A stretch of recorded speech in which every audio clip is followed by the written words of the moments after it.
Hello there, and welcome once again to an open door show from Property CEO. My name is Ritchie and it's great to have you here with us. Over the next 30 minutes, we're going to be taking a deep dive into the world of small-scale property development, or property development in general. And as always, talking to movers and shakers, people out there that are doing things, people you need to meet, people you need to talk to that help you on your journey, either get started or actually make things better for you. And shining a spotlight on areas that we think perhaps could be a good opportunity for new developers, or things you need to take a look at. And above all, and most importantly, we're going to have a bit of fun doing it, because life is definitely too short not to. So what's coming up on today's show? Well, you're in for a treat today. It's over 2 years since we had this guest on, and it's been taking some time to actually get him back. Super busy, but actually we're pleased that he's back. I've got a property lawyer for you today. It's interesting, isn't it? You've got to get this stuff absolutely right. You've got to nail this stuff. And it's not just your normal lawyer, okay? You might think your conveyance solicitor that looks after your move or your buy-to-let property. No, we're talking about property lawyers. So I've got on today, I've got a gentleman called Tim Bishop, okay? He's a senior partner. He owns, actually, Bonallack Bishop. And in his firm, Tim himself has got a lot of specialty. He has got some excellent property lawyers. So we're going to be talking about all things general. And Tim's going to point us in a few directions and maybe give us a few people we could contact in his firm who will be really good for you budding property developers out there. So warm welcome. Hopefully he's going to be there. Tim, welcome to the show. Yes, I am here, and thank you for having me back. Hi, Ritchie. Excellent. 2 years, Tim. 2 years since we actually got you on this show. What have you been doing, my friend? Getting older, I think, in 2 years. Absolutely. Well, what I've been up to? Roughly how much older in the last 2 years? Oh, at least 18 months, I reckon. At least 18 months. I'm a solicitor. We can't be precise. No, I like that. I like the going backwards bit. I think that's so important. What have I been up to? Well, I'll tell you what I've been up to. I've just been working with my students. And I tell you what, Tim, we have had an absolutely fantastic year. This last 12 months, last 24 months, actually, since we spoke. The appetite for property developers right now is huge. I mean, the opportunities in the market are great with current permitted development rights, new permitted development rights. A lot of people are going, I just want to do something different. The portfolio is great, but I want to yield some lumps of cash. So yeah, very good. And how's Bonallack Bishop? Have you expanded? Are things going on? Yeah, to be honest, I've been described as an overnight success after 27 years. So yeah, it's going really well. I've got all the right people in place. And in fact, earlier today, I spoke to another property litigator. We've got a specialist property litigator, and we're doing so much that kind of work. Sadly, property does get involved in disputes. So we're just made an offer, and hopefully she'll join us. That's another one. And I've got 2 more property lawyers joining me next month. So yeah, we're continuing to expanding. There's a lot of work out there. There's a lot of stuff going on, and yeah, we're very happy to be involved at the heart of the property community. We love it. Well, I love it anyway. Great stuff. Tell me a bit about, for those that don't know, there's a lot of people who wouldn't have seen you 2 years ago, who definitely probably not going to bother go back and listening to that. You don't need to, because Tim's here today. Tell me a bit about what is today Bonallack Bishop, and tell me how the firm's made up, where you operate. Okay, a bit of an unusual firm because I've got about 70 staff and I'm the only owner. Most law firms of my size have quite a few owners. I describe myself as an entrepreneur who owns a law firm. And I'm very entrepreneurial, which is good and bad. But fortunately, my wife, who's also my practice director, she's a sensible one. She keeps me in check. So yeah, so as a firm, we cover pretty much everything you'd expect across the board. But if we do have a specialty, it is property. Probably about a half of our team now deal with some aspect of property. So we've got conveyancing and all the purchasing and selling of properties, about 22 people doing that. We've got one property litigator with a second one hopefully joining us shortly. And we've got a highly specialist leasehold team. That they do nothing really but lease extensions, freehold purchase, and right to manage, all those kind of leasehold issues. And they work closely with the property litigator because sadly, leasehold and freehold, sometimes they involve disputes with those freeholders, service charges, all sorts of things. So yeah, we're busy. We do other stuff as well. We do divorce and personal injury and that kind of stuff. And we also have now a very specialist in wealth lawyer. She's highly specialist. She does nothing but trusts. In fact, she used to lecture to solicitors nationwide on trusts. She also does inheritance tax planning and wealth planning. And if there's one thing that I've found in my experience with entrepreneurial developers, they often develop some quite big value quite quickly, but actually they never really take a big picture, actually looking at what their inheritance tax issues, what their wealth planning issues are in terms of how to structure companies, growth shares, all sorts of things. So we've got a specialist on that as well. So it's exciting stuff. It helps us add even more value, I think, to the property community, which, as I said, I love as an investor and developer myself. And then just tell me, for a lot of people, the difference between a property lawyer or people with property experience is quite fundamental, isn't it? Compared to, and no disrespect to other lawyers and solicitor firms out there, you need property people if you're going to be a developer. Yeah, I think so. I used to do a lot of face-to-face networking years ago, pre-COVID, and often I'd explain who I was, and people would sometimes say, I've got a great lawyer, but probably 2 out of 3, 3 out of 4 would start moaning about their solicitor, how slow they were, etc.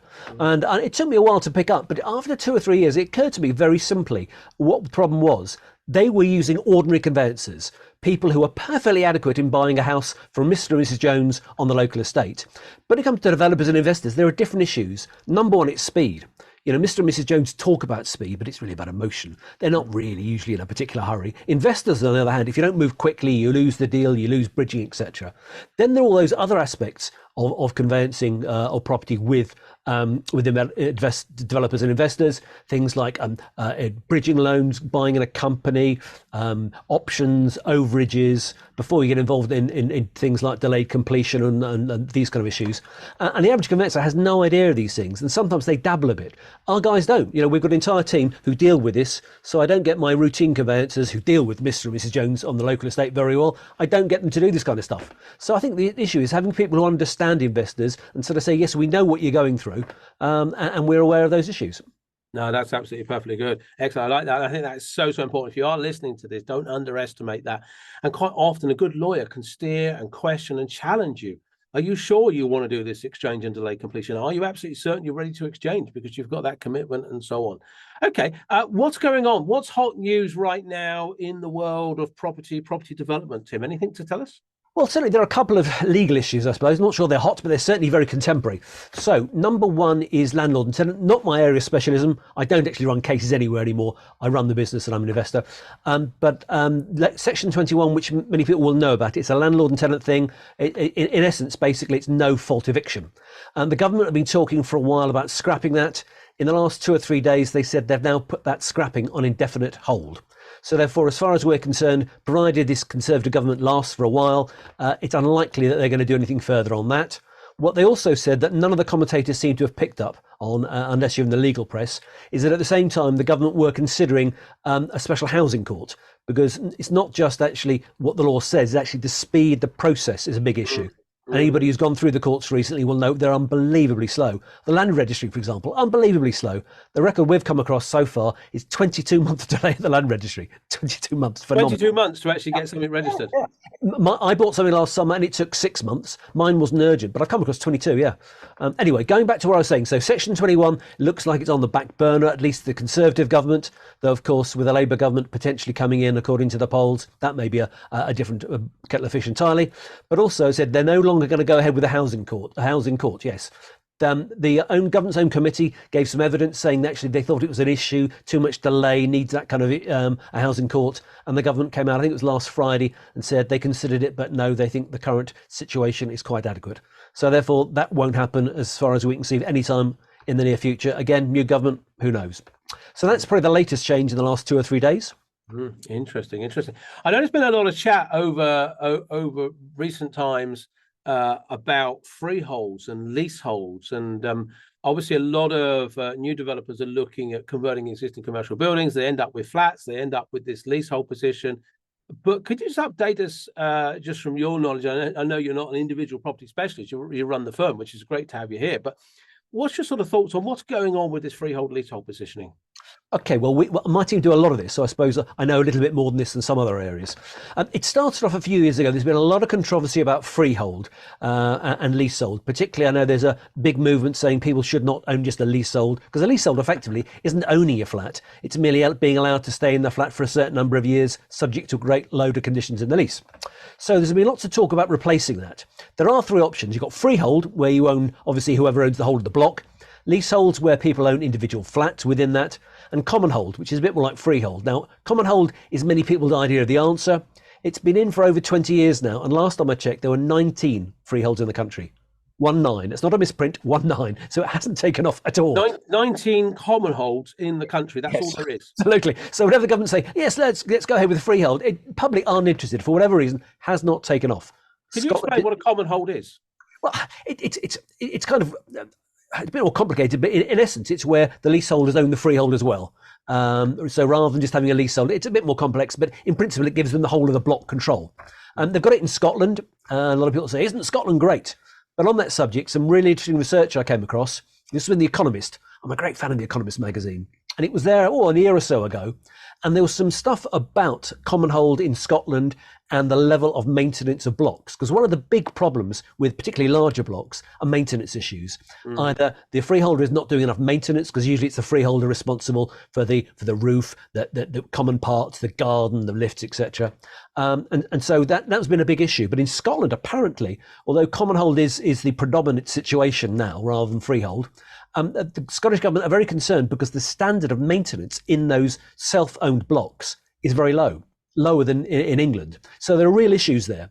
And I think possibly the reason is a freeholder may not have their own personal involvement in the block because they own flats, but they are legally obliged to do stuff. And if they don't, leaseholders give them a good kicking. We often get involved in that. If the freeholder doesn't adequately look after the block, you can either take the right to manage away. Well, of course, you can also buy the freeholder of the block.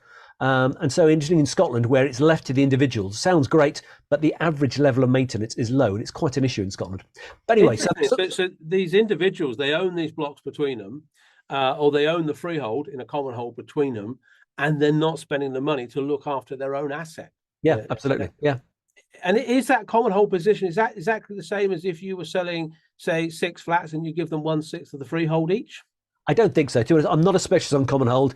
We're not particularly, because there are only 19 in the country, so you rarely come across it. So there's a page on our website all about it. You give me 5 minutes, I'll read that and gen up. But it is broadly similar, but it's not an issue in England because there are only 19 in over 20 years. And despite people saying, let's go for common hold, nobody wants it.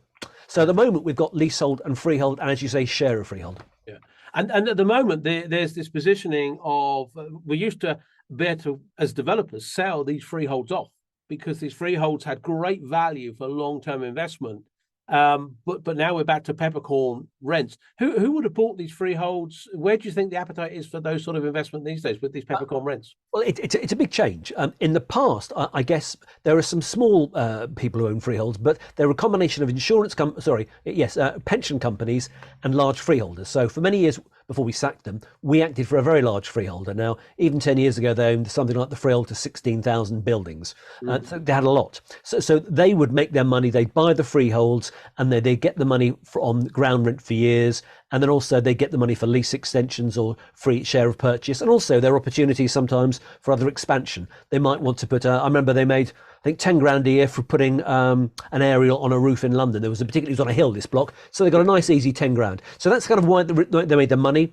And unlike most other investments, ground rent was pretty guaranteed. If you look in your lease, some would be increased every so often according to the rate of inflation, but quite commonly there was a percentage increase. Certainly in the 70s in particular, when inflation was high, you would often see doubling every 10 years. And people say how terrible in the last few years, how awful. But actually it was perfectly normal in the 70s because inflation was so high. So as a result, insurance companies liked it because they knew if they bought these blocks, they knew exactly how much money they'd be making for the next 100 years. And that's really rare. There can't be many businesses you buy and you can predict exactly how much money will be coming in regardless. So therefore, they were big investors. And so there was a lot of concern when the government came up with plans. Now, because leasehold and freehold is a very contentious issue, they set up a law commission, and that reported about 3 years ago. It reported in an enormous depth. There was something like 300 recommendations on lease extensions, 300 on freehold purchase, another 300 on right to manage. Colossal. And so the government were under pressure to do stuff. They made lots of gentle announcements about we're going to save millions for the leaseholders, we're going to do all these things. And what actually happened, the first stage was last June 22. And that was the big change that they announced. We're going to abolish ground rent. They did abolish ground rent, but there was one proviso: for new leases only.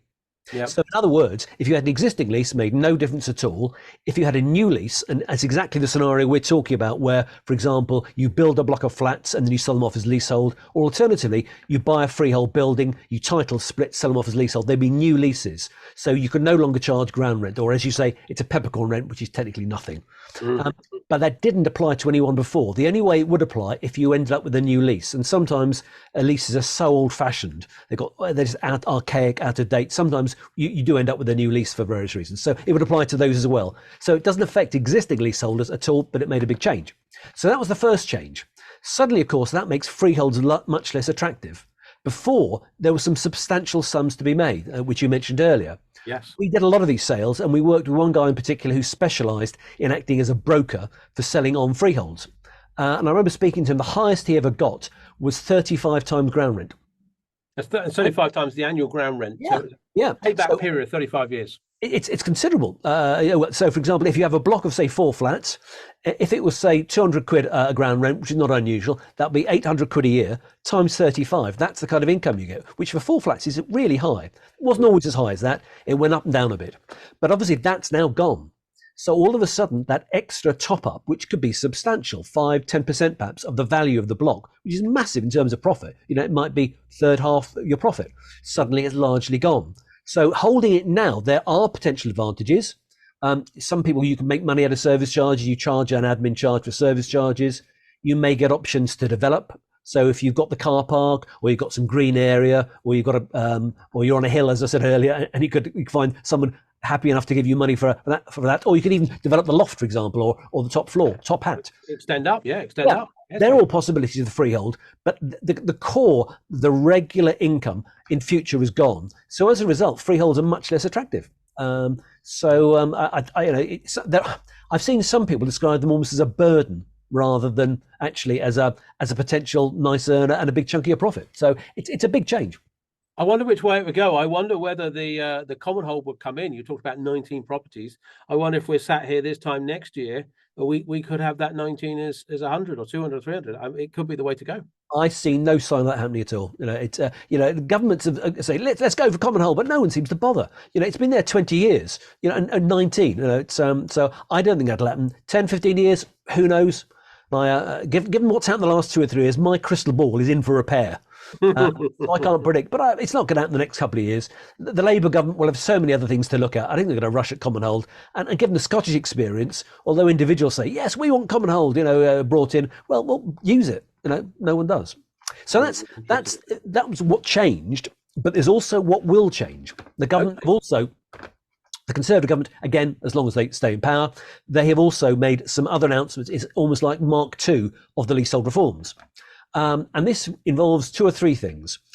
Number one, they say they'll make the purchase of freehold enfranchisement simpler. Just to explain again, normally the freehold, look, if you're behind me the block, someone owns the older old building. It's a bit like buying a 6-pack of beer, someone once described, that you own the packaging, but the individual flats are the 6 cans. So that's a freehold. And normally leaseholders don't own that. They do have the right broadly to come together to buy the freehold, as you said, a share of freehold. And that's quite common. It can work very well indeed. So that's the current situation. Now, number one, the government have said they'll make that process easier. I don't think I've come across a government yet that promises not to abolish red tape and make things easier. We shall wait to see what the detail is. As ever, the devil is in the detail. We have no idea what they're going to do. You're so cynical. I can't believe it. Lawyer cynical, me. I'm an optimist.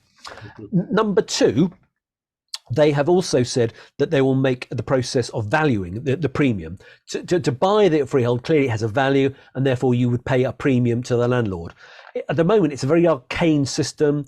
We always recommend people use specialist lease extension surveyors who understand the Act. The Act has a lot of calculations. It's a bit of an art, not a science. It's complex. So the government has said, far too complicated. We'll introduce an online calculator. Well, there are existing online calculators to give you a rough idea, but they're saying actually this will take place for everyone. Again, I'm a bit cynical because in a block, 2 flats can be very different. One may have been completely and utterly ignored, left for 50 years in an appalling condition. One could have been modernised and be perfect, got a jacuzzi and whatever. I can't see how, on paper, just a calculator is going to work it out. But we shall see.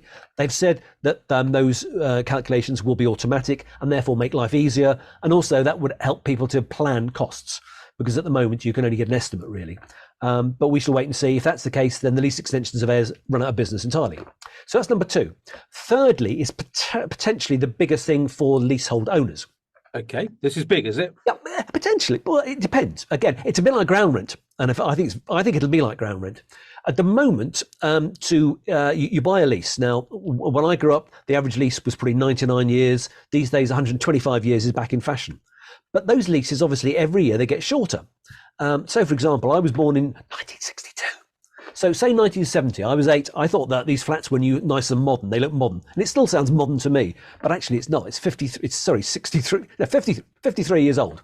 Now that means if it was a 99-year lease, you'd have 46 years left. You won't be able to get a mortgage. Real issues. So one of the acts, the Leasehold Acts, allows you to buy a lease extension. You can either negotiate, but more commonly you can make a formal application, which in general terms the freeholder can't refuse. Again, there's a premium involved. Now, part of the premium calculation, which again lease extension surveyors deal with, is what's called the marriage value. Apologies if it's a bit technical, but it's quite important. That's good. It's good. People are probably taking notes. If you're not taking notes, you better start quickly. It kicks in at 80 years, and it makes a difference. It makes thousands of pounds worth of difference. So literally, if your lease is 80 years and 1 day, it's one figure. One day later, the second it goes under 80 years, it goes up by thousands. Probably, if you've got a bigger flat, could be tens of thousands or far more. The government has said they're going to abolish that as well. Now, I wonder, again, going back to Mr. Cynical here, I suspect they may do exactly what they did last time and do it only for new leases. Why? Because a big value of the freeholds at the moment is the money they get from a lease extension, which includes marriage value. So there are all these businesses, including, as I said, the pension companies who've bought freeholds expecting to make money, because all those flats, if it's 99 years in 1970, they know in 46 years' time everybody will have to have renewed that lease. So they've paid for that money in advance, and they're expecting it. And I think it'll be a very brave government who does that, plus litigation galore. So I suspect they're saying, yes, we'll abolish it, and then they may well come on the back burner and say, oh yeah, just for new leases. I might be wrong. That's a guess. No one knows. But people in the industry I've spoken to think I might well be right on that one, but time will tell. So it has a relevance, because at the moment, we always recommend our clients, if the lease is approaching 80 years, to get on with it ASAP. But the question that we're asked sometimes, I've got 83 years left, what should I do? Hard to say. Again, my crystal ball is out for repair. My instinct is, if it's probably 82 years or so, probably crack on with it, because you want to avoid marriage value. If it's more than 83 years, wait and see what happens if the Labour Party come to power, because this may just never happen. So maybe kick way down the road. Yeah, certainly. I can't advise people, but if it was me, 85 years, I'd hang on and wait.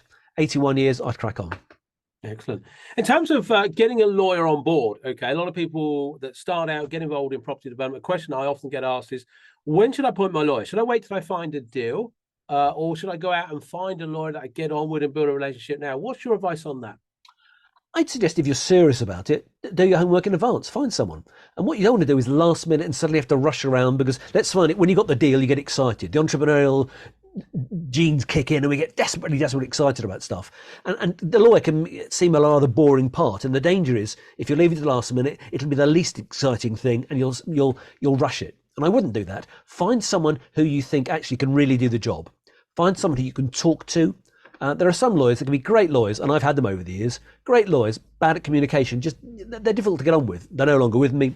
But so find someone you get on with, who knows your area, who can cover it, who you feel you can get a relationship with. And so when you're ready to go, all you have to do is literally, you tell the agent, oh yeah, my solicitor is Tom Smith at Bonallack Bishop. He'll sort you out. Here are his details. And actually then you've moved that little bit further forward. Not a lot, but it helps. It speeds things up. So that's what I'd recommend. Make sure you get the right one that you're happy with, so you're ready to go. Otherwise, you could ring round, and it's another unnecessary delay at a time when you want speed.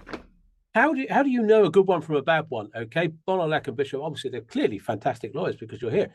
But how if they run your firm and people don't know you, or they're comparing you with someone else, what sort of questions do you think they should come and ask? I know that's the point about relationship. That's absolutely fine. Are you building rapport? Can you get on with them? Do you think they're going to be there to help you? But what sort of questions do you need to go and ask a lawyer, or what sort of answers are you looking for, do you think? Well, it's often ask other, if you know people in the community, ask.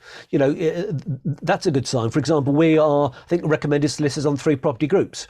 And they're not going to damage their reputation. If we start doing dodgy stuff, we're going to get kicked off. One of them, we've been there since 2019. So that's one sign that we take it seriously. And some of the property online groups, again, you'll see if people get involved, there are a handful of solicitors, literally 2 or 3 of us, who go involved and actually clearly are investors ourselves. I'd say that's a good sign. Have a look at the website. Are they interested in investors? We've got a page not just on property investment. We've got a page on delayed completion, lease options, all these kind of issues. So I think it shows that we have an interest and an understanding of them. So that's another way of checking. What else? Call them up, see how they respond. Some firms are very, very slow. If they're slow getting back to you, what does that say about their ability to deal with clients? We, for example, we have a guy whose job is exactly that, taking first inquiries. He answers questions, he gets back to clients quickly. We want to be able to prove that we know what we're doing and we'll respond quickly. And we get a lot of work there because he gets back quickly, whereas some firms 2 days later. Another thing to avoid, in my opinion, are the online calculators. A lot of law firms have been persuaded by their IT geniuses. Save money, you don't need to give quotes, have an online calculator. To me, that's a dodgy sign. Everything is trying to be automated without the personal touch. You need to use to be efficient. So we use electronic means to do client ID, for example, all sorts of things. But I think you need to know you can talk to someone and test how quickly they'll get back to you. And if they take 3 or 4 days to get back to you or don't bother, and that happens, we do regular checks on other firms to see how they're doing to make sure we're charging the right amount. Basically standard, mystery shopper kind of things. We have some firms never get back to us. Wow. They don't get back to you. Is there the fear, I'm sure, for a lot of people there is out there that they go, oh yeah, I could ring up my potential lawyers, maybe Bonallack Bishop there, and that, but I'm fearful if I'm going to go in, they're going to start charging me a lot of money straight away. How do we get that initial engagement? Can people come and have a chat with you, or is there a cost, or how do they know it's not going to run away with them? Well, I think every firm varies, but as far as first of all, any solicitor who charges you has got to tell you in advance. He's going to send you a client care letter and has got to tell you what the cost estimate should be. So that's number one.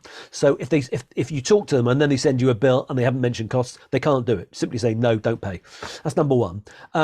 But secondly, we always offer free initial phone advice. Now, that means as much as to my lawyers as it's up to them how much they spend. So if you, Ritchie, come to me with your enormous property empire, we'll give you some time. If someone comes to me and they've I don't know, bought a dodgy sandwich from the local shop, we're not going to spend so much time with them. We'll pass them to CAB, for example. So I think it depends. So yeah, talk to them. See how they come back to you. See how you feel. Most firms will have a culture. And you can get an idea of the culture from just talking to them. Go on the website, have a look. Is it open? Is it friendly? Does it just use Latin phrases all the time? Are there lots of opportunities for email? If they don't email you back, if they send it by snail mail, avoid them like the plague. There are conveyancers out there who still write to us by Royal Mail. You want to avoid them. Well, they're keeping Royal Mail employed, aren't they? So that's a good thing. Yes, absolutely. Yeah, but perhaps I'm being unkind. Perhaps I should be supporting these poor postal workers more. I think you should. Look, Tim, I think that leads nicely on. Where do you work? Do you work across the country? We do, yeah. In fact, we have lawyers across the country as well now. Yes, so we anywhere in England and Wales for clients overseas. We act for clients overseas. It's got to be law in England and Wales, so we can't buy a house in Scotland. But we have clients all over the place. We've done divorce for soldiers in Afghanistan. We've bought property for people around the world in England. So yeah, no problem at all. We cover that. We can either do phone, telephone, Zoom, Teams, video, whatever. And it's interesting, post-COVID, we're finding less people come to us in person, even locally, which is under half our work now. Actually, less people come face to face. Even if they live locally, they don't want to take time off. They'd rather make a phone call or a video call. It's just the modern way. Excellent. So if people want to get hold of you, Tim, or your team or your colleagues, what's the best contact details? Okay, well, number one, as you'll see above, it's in big, but that's the website. You're always welcome to contact me directly. It's you can find my details on the website. All personal emails are there. If you look, it's tim.bishop@bishopslaw.com. So that's got an easy one to remember. And we have a phone number, a number of phone numbers. There's a national one, which I temporarily, a free phone number I've forgotten. But again, the normal one is 01722 422 300, 01722 422 300. But as I said, on the website, it's plastered. It's a big website, lots of information on every page. The phone numbers, contact details are plastered in numerous places. Alternatively, link in with me on LinkedIn or Facebook. Send me a message. Excellent. Well, what we do, Tim, we'll put all those details in the show notes. So if you have missed those, apologise. If you're listening to this on the podcast, then stop when it's convenient, either running or driving or cycling, and grab a pen and paper and write it down. You'll see it in the show notes. Tim, thank you for coming in today. That's much appreciated. I'm sure people will reach out to you. And let's not leave it 2 years to speak again. I'm sure we'll get you back maybe sometime next year. Look forward to that, Ritchie. Great stuff. Thanks, Tim. Thanks for coming in. Thank Wow. Wasn't that good? Hey? I mean, he talks about 1,000,000 miles an hour, doesn't he, Tim? But isn't that great? Because there's the speed of how that law firm works. So please reach out to Bonallack Bishop, reach out to Tim and his team, find out who's the most appropriate person to reach out. But they are property lawyers. That's the most important thing. If we've whetted your appetite today and you like property development, maybe you're not got involved in property development. Maybe it's the first time you come across Property CEO. Well, grab a pen and paper, write this link down, propertyceo.co.uk/SFR. That stands for six-figure roadmap. propertyceo.co.uk/SFR, six-figure roadmap, which will actually give you a bit of free training that I put together. It's about half a day. Have a listen to that and dip your world in the world of property development. Thanks for coming on, and we look forward to seeing you on the next show. Thanks now. Bye-bye.